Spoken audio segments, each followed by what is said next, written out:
مفتی صاحب کے YouTube channel کو سبسکرائب کیجیے، مفتی عطاء الرحمن قاسمی۔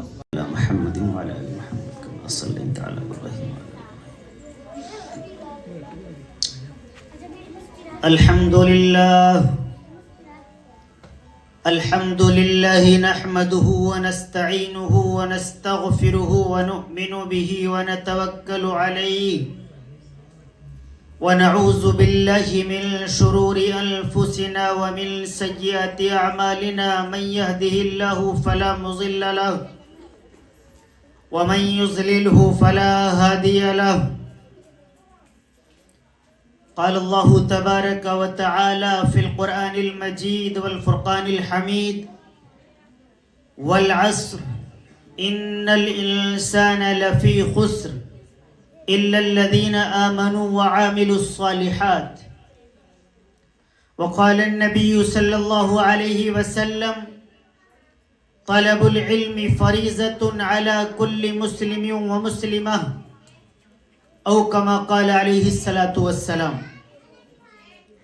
سبق پھر پڑھ، صداقت کا، شرافت کا، شجاعت کا۔ سبق پھر پڑھ، صداقت کا، شرافت کا، شجاعت کا، لیا جائے گا تجھ سے کام دنیا کی امامت کا۔ اسٹیج پر رونق افروز میر کارواں، میر مجلس، صدر مجلس حضرت مولانا علامہ نسیم احمد صاحب،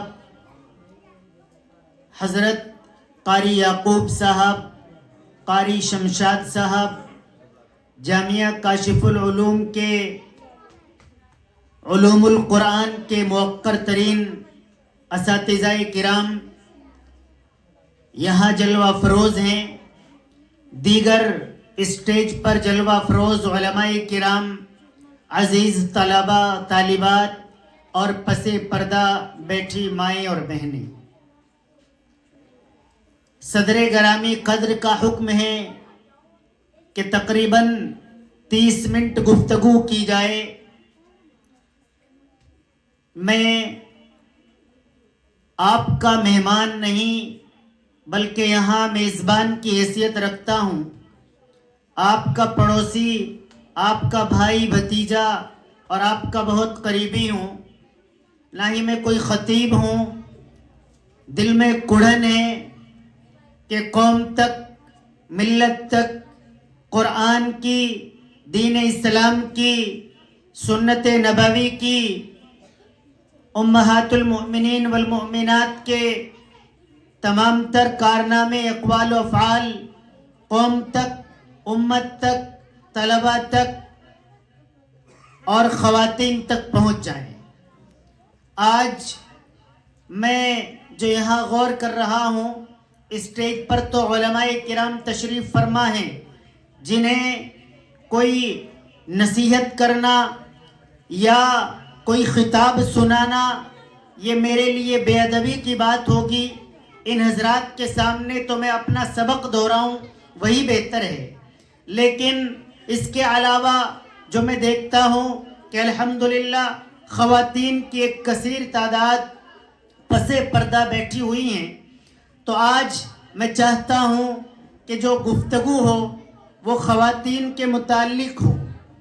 خواتین کے متعلق کیوں نہ ہو؟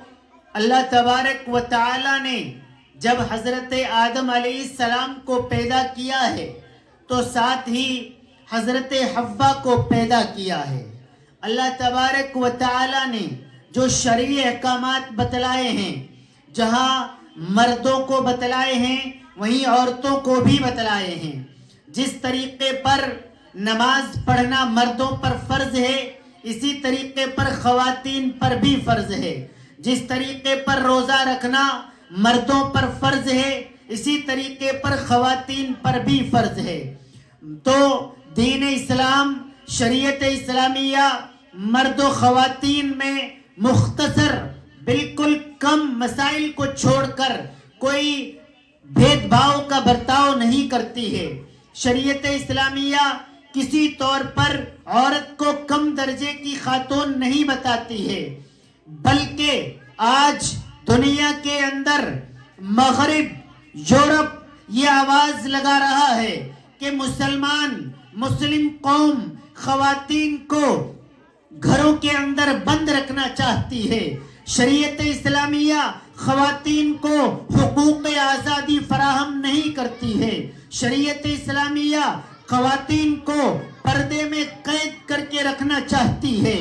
یہ شور مچاتے ہیں کہ یہ شریعت اسلامیہ کے لوگ خواتین کو مردوں کے برابر درجہ دینا نہیں چاہتے ہیں.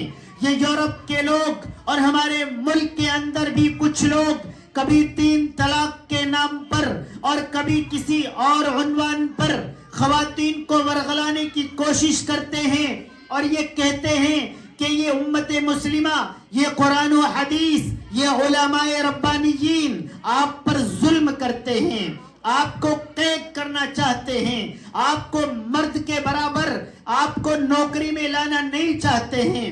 تو میں خواتین کو بتاتا چلوں، اس کے برخلاف اگر کوئی خواتین پر ظلم کرنے والا ہے، اگر کوئی خواتین کو مظلوم بنانا دینے والا ہے، اگر کوئی خواتین کو ظلم و استبداد کی چکی میں پیسنے والا ہے، تو یہ وہی یورپ کے لوگ ہیں، یہ وہی انگریز ہیں جو خواتین کو اسلام تو کہتا ہے کہ آپ گھر کے اندر رانی بن کر رہو. یہ یورپ کے لوگ کہتے ہیں کہ جب ہم سیلس مین کے روپ میں دیکھیں تو خواتین کو جوتے بیچتے ہوئے دیکھیں، جب ہم عورت کو دیکھیں تو وہ فلائٹ کے اندر خادمہ بن کر آپ کے سامنے موجود رہے، کہیں آپ کو کافی پیش کر رہی ہو، کہیں آپ کو چائے پلا رہی ہو، کہیں آپ کو پانی پلا رہی ہو، کہیں آپ کے حکم پر آپ کو کولڈ ڈرنک پلا رہی ہو.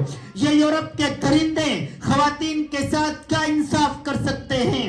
یہ تو چاہتے ہیں کہ عورت کو اسٹیج پر لایا جائے، عورت کو نیم برہنہ کیا جائے، عورت کو مردوں کی آنکھوں کی صرف اور صرف ٹھنڈک بنا کر رکھ دیا جائے، عورت پر مزید ظلم استبداد کے لیے انہیں ہوٹلوں کی اور عیاشیوں کے اڈے کی زینت بنا دی جائے. قربان جاؤں اور آپ بھی قربان جائیں سرور کونین تاجدار مدینہ محمد عربی صلی اللہ علیہ وسلم کی ذات اقدس پر. اصل میں اگر دیکھا جائے تو عورت کو عورت کا مقام دلانے والی ذات وہ نبی کریم صلی اللہ علیہ وسلم کی ذات بابرکت ہے. اگر میں بتاتا چلوں کہ اسی عرب کے اندر جس عرب میں نبی کریم صلی اللہ علیہ وسلم تشریف لائے ہیں، اس عرب میں نبی کی آمد سے قبل عورت کا کیا حال بنایا کرتے تھے، وہ عرب کے بدو عورت کے ساتھ کیا ظلم کیا کرتے تھے. نعوذ باللہ ان کا کہنا تو یہ تھا کہ یہ عورت کوئی انسان نہیں بلکہ یہ تو صرف اور صرف مردوں کی خدمت کے لیے انہیں دنیا کے اندر بھیجا گیا ہے. مرد انہیں چاہے جیسے استعمال کریں، مرد ان سے چاہے جو کام لیں، ان کی کوئی حیثیت نہیں ہے. وہ دور اگر دیکھا جائے تو اگر بیٹا پیدا ہوتا ہے تو خوشیاں منائی جاتی ہیں. وہ دور اگر دیکھا جائے اگر بیٹی پیدا ہوتی ہے تو اس پر ماتم کیا جاتا ہے، اور ماتم پر بس نہیں کیا جاتا بلکہ بیٹیوں کو، لڑکیوں کو زندہ درگور کر دیا جاتا ہے. اگر کوئی باقی رہتی ہے تو اسے باندی بنا دیا جاتا ہے، اس سے دن رات خدمات لی جاتی ہے، اور اگر اس سے بڑھ کر اس کا کسی سے وواہ ہو جاتا ہے، شادی ہو جاتی ہے، اور اللہ تبارک و تعالیٰ کے نظام کے مطابق اس کے شوہر کا انتقال ہو جاتا ہے، تو آج یہ یورپ کے درندے، یہ مسلم مخالف طاقتیں کہتی ہیں کہ عورت کے شوہر کے انتقال کے بعد ان کو عدت کے اندر کئی مہینے قید رکھا جاتا ہے. تو میں آپ کو بتاتا چلوں اسی عرب کے اندر، اور اس ہندوستان کی بات بھی بتاؤں گا، عرب کے اندر اس عورت کی عدت یہ ہوا کرتی تھی کہ وہ 1 سال بالکل ایک اندھیرے کمرے میں بند رہتی، قید رہتی.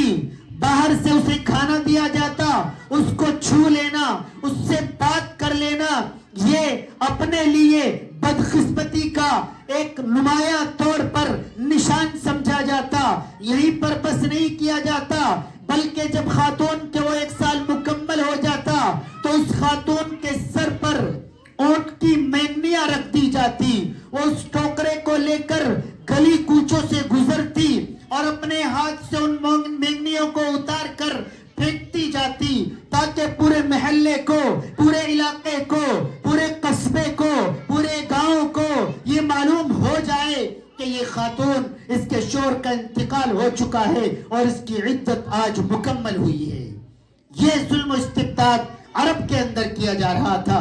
ہمارے ملک ہندوستان کا ریتی رواج تھا کہ اگر شوہر کا انتقال ہو جاتا تو خاتون کو اس کے ساتھ ستی ہونا پڑتا، خاتون کو اس کی چتا کے ساتھ جل جانا پڑتا۔ ان پرتھاؤں سے، اس تمام ظلم استبداد کی چکی میں جو خاتون کو پیسا جا رہا تھا، اس سے نکالنے والی ذات سرور کونین محمد عربی کی ذات ہے۔ اللہ کے نبی آئے، اللہ کا کلام آیا، اللہ کا دین اسلام آیا، اللہ کے نبی نے اعلان کیا، سن لو اور سنو، اللہ تبارک و تعالی جس کے یہاں پہلی بیٹی عطا فرمائیں گے، اللہ تبارک و تعالی اس کے درجات کو بلند فرما دیں گے۔ اللہ کے نبی صلی اللہ علیہ وسلم نے ارشاد فرمایا، اے لوگوں، جس کے یہاں 3 بیٹیاں ہوں وہ کل جنت کے اندر میرے بہت قریب ہوگا۔ 2 انگلیوں کا اشارہ کر کے بتایا کہ جتنے قریب یہ 2 انگلیاں ہیں اتنے قریب وہ شخص میرے قریب ہوگا۔ کسی نے پوچھا، اللہ کے نبی اگر کسی کی 3 بیٹیاں نہ ہوں بلکہ 2 بیٹیاں ہوں، اللہ کے نبی نے فرمایا اس کے لیے بھی یہی حکم ہے۔ کہا اللہ کے نبی اگر کسی کی 1 بیٹی ہو، اللہ کے نبی نے فرمایا کہ اس کے لیے بھی یہی حکم ہے۔ اللہ کے نبی آئے، قرآن آیا، دین اسلام آیا، عورت کو حیا کی چادر دی، دین اسلام آیا، عورت کو مقام دیا، نبی آئے، عورت کو بلند مرتبہ دیا۔ اللہ کے نبی نے اعلان کیا کہ جس طریقے پر بیٹے کے پیدا ہونے پر خوشیاں منائی جاتی ہیں، اسی طریقے پر بیٹیوں کے پیدا ہونے پر بھی خوشیاں منانی چاہیے۔ یہ بھی اللہ تبارک و تعالیٰ کی مخلوق ہیں، اللہ تبارک و تعالیٰ نے انہیں بلند مراتب عطا کیے ہیں۔ یہ مختصر میں نے خواتین کی عزت و آبرو کو دین اسلام نے کیا دیا ہے یہ میں نے بتلایا۔ اب میں دوسرا جو میرے خطاب کا، میری گفتگو کا حصہ ہے، وہ دوران میں، اس حالیہ دور میں خواتین اپنے آپ کو کہاں دیکھ پا رہی ہیں۔ اللہ کے نبی نے دین اسلام کے ذریعے پردہ بتا دیا۔ اب یورپ اعلان کرے یا ایشیا اعلان کرے، کوئی سا بھی بر اعظم اعلان کرے، شریعت کے خلاف کسی کا اعلان، کوئی اعلان نہیں ہوگا۔ اب کوئی خواتین کو ورغلاتا رہے کہ یہ 3 طلاق کا کیا معاملہ ہے، کوئی خواتین کو ورغلاتا رہے کہ یہ صرف مرد کو طلاق کا حق کیوں دیا گیا، کوئی خواتین کو ورغلاتا رہے کہ عورت کو آدھا حصہ وراثت میں کیوں دیا جاتا ہے۔ کسی کے کہنے سے کچھ ہونے والا نہیں ہے۔ 1 نہیں، 1000، 1000 نہیں، 1 لاکھ نہیں، کروڑوں لوگ مل کر شریعت کے خلاف کوئی پروپیگنڈا بنائے، قرآن بدلا نہیں جائے گا، حدیث بدلی نہیں جائے گی، فقہ بدلی نہیں جائے گی، بلکہ جو نبی کے دور میں مسئلے مسائل بن گئے تھے انہیں پر ہمیں زندہ تابند اور باقی رہنا ہے، اور یہی شریعت محمدیہ ہماری اس دنیا و آخرت کی ترقی کی ضمانت ہے۔ اب اللہ نے بھی عورت کو بلند مرتبہ عطا فرما دیا، اللہ کے نبی نے بھی خواتین کے مرتبے کو بلندیوں تک پہنچانے میں اپنا کردار ادا کیا۔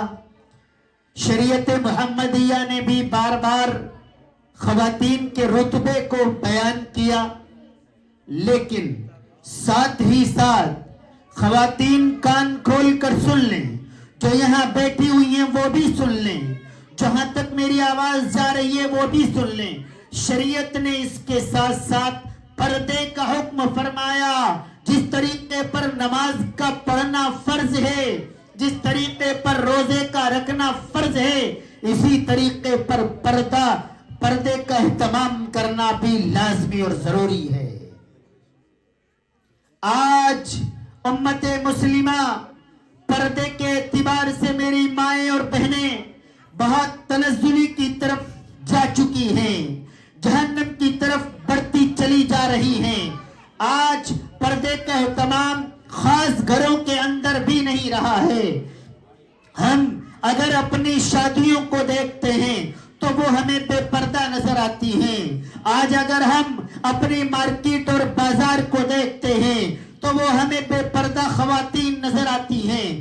نام مسلمان ہے، مسلمان گھر میں پیدا ہوئی ہے، نہ جانے ان کے والد کیسے بے غیرت ہو چکے ہیں، نہ جانے ان کے بھائی کیسے بے غیرت ہو چکے ہیں، جو انہیں بے پردہ اپنی گاڑیوں میں بٹھا کر اور سجا سنوار کر شادیوں میں لے جاتے ہیں. شادیوں میں خصوصی طور پر ہماری بیٹیوں کے کزنس ہوتے ہیں جن کی بری نگاہیں ہماری بچیوں کی طرف، ہماری بیٹیوں کی طرف ہوتی ہیں. اور انہی بد نگاہوں سے بچنے کے لیے، انہی بری نگاہوں سے بچانے کے لیے اللہ تبارک و تعالی نے بتایا کہ آپ پردے کا اہتمام کیا کریں. آپ کو شادی میں جانے سے انکار نہیں کیا جا رہا ہے، لیکن پردے کا اہتمام کریں. آپ کو مارکیٹ میں ضرورت کے مطابق جانے کی اجازت ہے، لیکن پردے کے ساتھ جانے کی اجازت ہے. اور ماں اور بہنوں، تم نعوذ باللہ میں کہنا نہیں چاہتا، برا لگے تو معاف کر دینا، تم اپنے پردے کے اعتبار سے اس قدر گر چکی ہو کہ وہ ٹھیلی پر سبزی بیچنے والا شخص، وہ ریڑے پر کپڑے بیچنے والا شخص، وہ موٹر سائیکل پر کپڑے باندھ کر بیچنے والا شخص، وہ کنڈے بالی بیچنے والا شخص، وہ آپ کے دروازے پر آتا ہے. آپ اپنے دروازے سے باہر بے پردہ آتی ہیں، اس سے بے پردہ بات کرتی ہیں، سبزی کا بول بھاؤ کرتی ہے. او خاتون، تو بتا تو صحیح، کیا تیرا پردہ 10 روپے کے عوض بکنے والا پردہ ہے؟ کیا تیری حیا 5 روپے کے عوض بکنے والی حیا ہے؟ اگر تو مسکرا کر بات کرنے سے ایک جوڑے پر 50 روپے کم کرنے پر کامیاب ہو جاتی ہے تو ایک گناہ کی ٹوکری اپنے سر پر لادنے پر بھی تیار ہو جاتی ہے.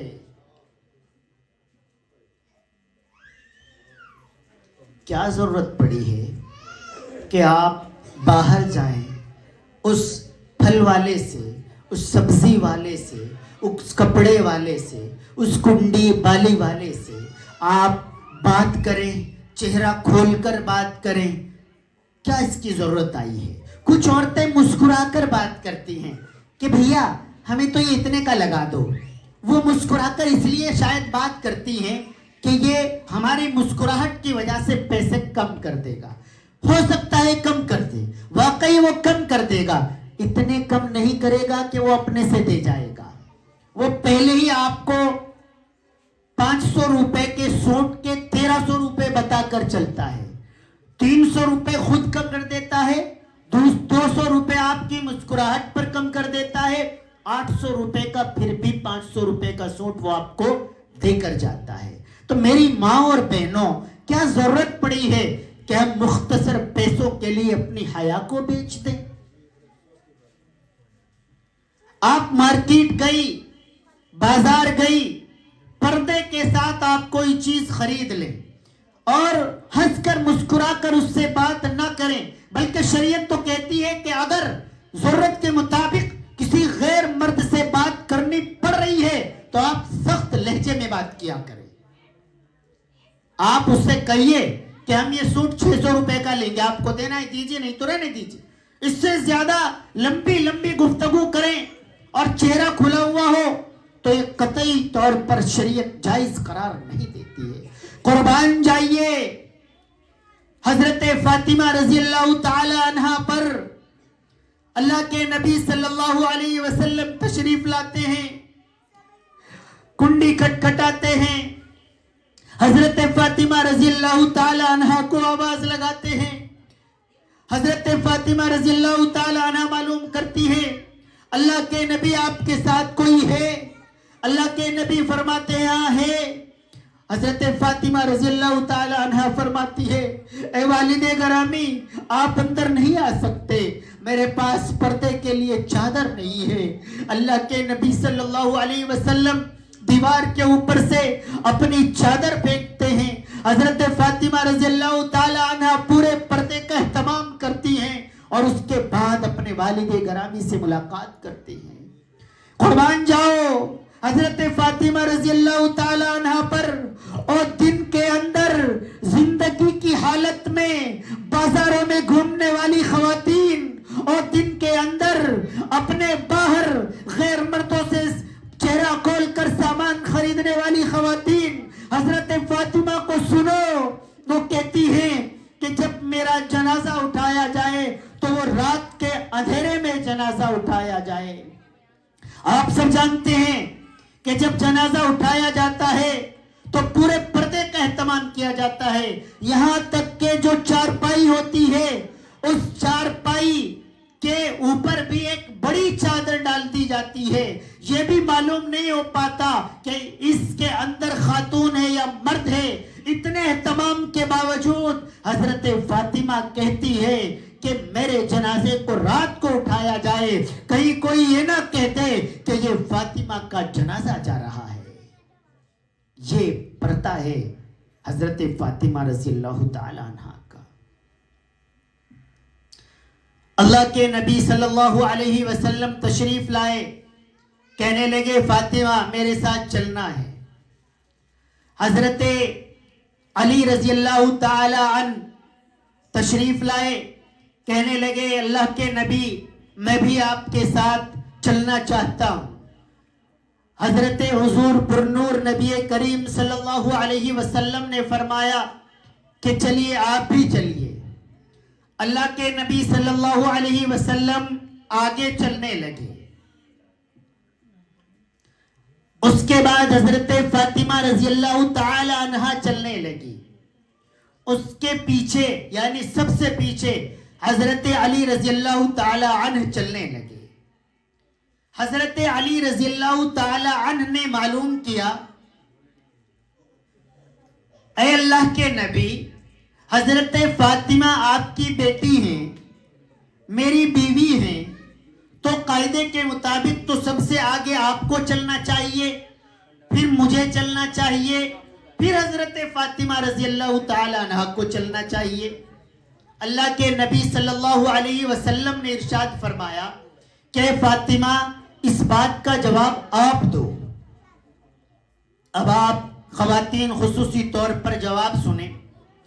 حضرت فاطمہ رضی اللہ تعالی عنہ نے جواب دیا کہ آگے میرے والد محمد صلی اللہ علیہ وسلم چلتے ہیں تو میں اپنے قدم مبارک، میں اپنے پیر حضرت حضور پرنور اپنے والد گرامی کے پیروں پر رکھتی ہوں.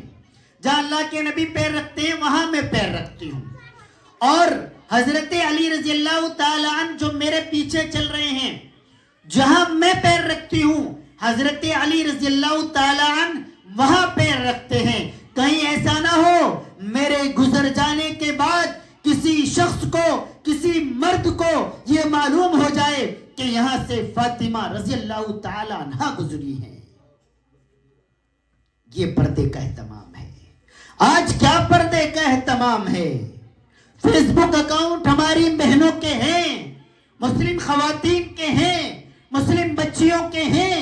ان فیس بک اکاؤنٹس پر ان کے فوٹو لگے ہوئے ہیں.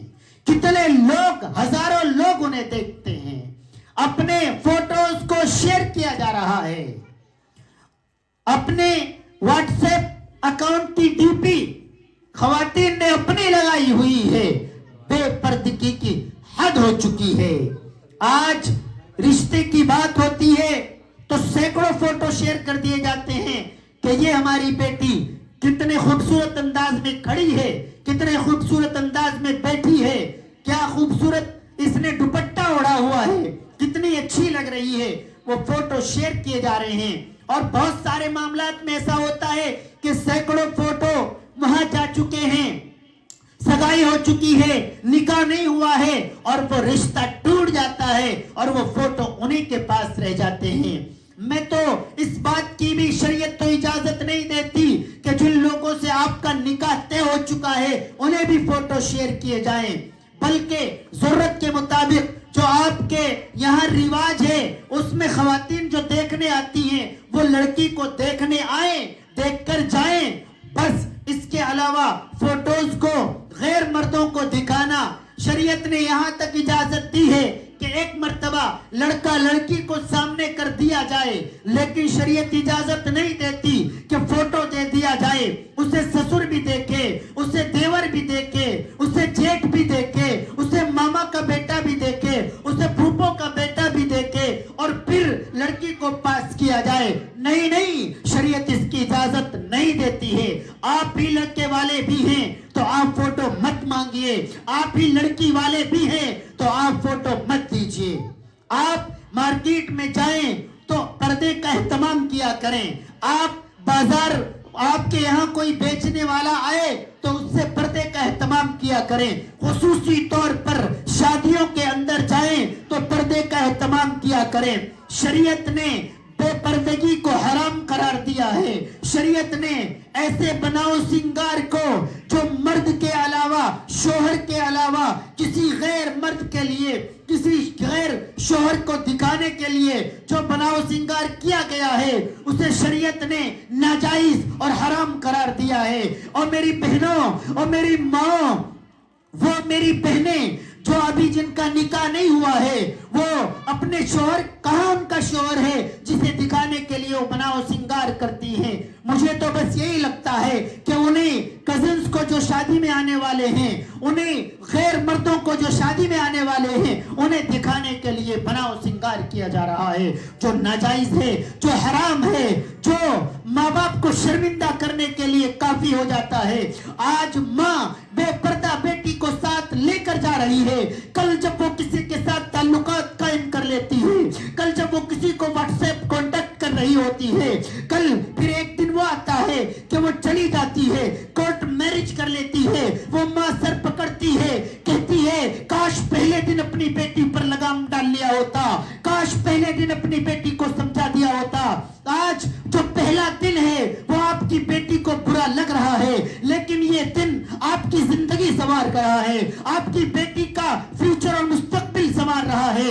آپ اپنی بیٹی کے ساتھ آج سخت رویہ اختیار کر رہے ہیں, آج وہ بیٹی آپ کے لیے برا محسوس کر رہی ہے, لیکن کل وہ آپ کو دعائیں دے گی جب وہ ایک صالح خاتون بنے گی, ایک صالح معاشرے کا ذریعہ بنے گی, اس کی اولاد نیک بنے گی, اس کی اولاد صالحین میں سے ہوگی, اس کی اولاد با پردہ خواتین میں سے ہوگی. خواتین, جیسا کہ میں نے شروع میں عرض کیا تھا کہ آج خواتین کی تعداد زیادہ ہے, تو میں خواتین ہی کے متعلق گفتگو کروں گا. اب آج میں اپنا آخری پیغام آپ کو سنانا چاہتا ہوں. پردے کا اہتمام کریں, آپ کی بچیوں کی تعلیم کا انتظام کریں, زیادہ کوشش کریں کہ بچیاں پردے کے ساتھ پڑھنے والی بن جائیں.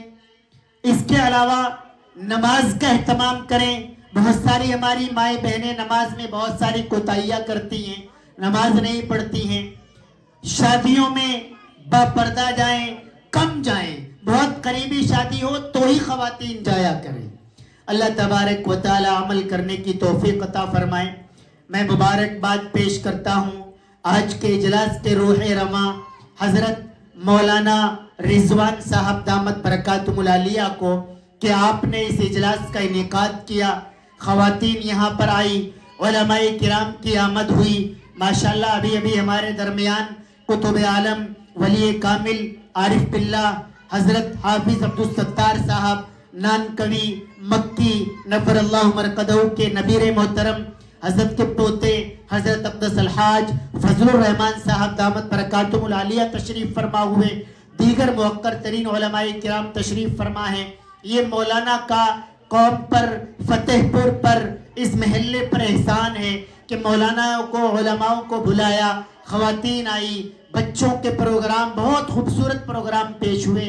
فتح پور کے اس ادارے کے اندر اساتذہ کو مبارکباد پیش کرتا ہوں، وہ بہت اچھی محنت بچوں کے ساتھ کر رہے ہیں۔ میں نے سنا خود، بہت اچھی تقریریں کی، بہت اچھی نعت کی۔ یہ بچے، آپ ان کے علاوہ محلے میں اور بچے ہیں، آپ انہیں 2 آدمیوں میں بھی اگر کلمہ سنانے کو بھی کہیں گے تو وہ ہچکچائیں گے، لیکن یہ مولانا رضوان اور ان کی ٹیم کی محنتوں کا نتیجہ ہے کہ بچی علماء کے سامنے، آپ خواتین کی زیر سماج ان بچوں کے سامنے ببانگ دہل پردے پر، تعلیم پر اور دیگر عناوین پر خطاب کر رہی ہیں، مکالمے پیش کر رہی ہیں، دین اسلام کی صحیح صورت بنا کر پیش کر رہی ہیں۔ بچوں نے بھی، جو لڑکے ہیں انہوں نے بھی، چھوٹے چھوٹے ہیں لیکن بہت اچھے پروگرام پیش کیے۔ اللہ تبارک و تعالی اس ادارے کو دین دوگنی رات چوگنی ترقی عطا فرمائے۔ وآخر دعوانا الحمدللہ رب العالمین۔